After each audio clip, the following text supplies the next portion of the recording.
தான் மட்டும் வரல, தன்னோடு இருக்கிறவர்களையும் சமூகத்துல கொண்டு வருகிறவன் தான் யோசபாத். உங்க சகோதரன் ஐயோன்னு சொல்லி புலம்புறானா, கையோட கூட்டிட்டு வாங்க. என்ன சொல்லி கூட்டிட்டு வரணும் தெரியுமா? வேற எதையும் சொல்லி கூட்டிட்டு வரக்கூடாது. அங்க ஏசி இருக்கு, வெளியே பீசி வேற நிக்கிறாங்க.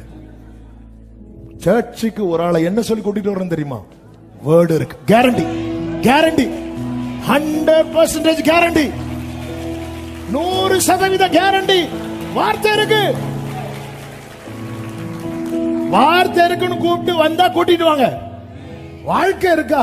வார்த்தை இருக்குன்னா உனக்கு மட்டும் இல்ல, உன் தலைமுறைக்கே வாழ்க்கை இருக்குப்பா. ஆமேன்னு சொல்லுங்க பார்க்கலாம். ஆமே. நம்ம கூப்பிட்டா வருவாங்களா? அதுவும் யோராம்லாம் வருவானா? நம்ம கூப்பிட்டு ஒருத்தங்க வரணும்னா நம்ம லைஃப் ரொம்ப முக்கியம், நம்முடைய சாட்சி ரொம்ப முக்கியம்.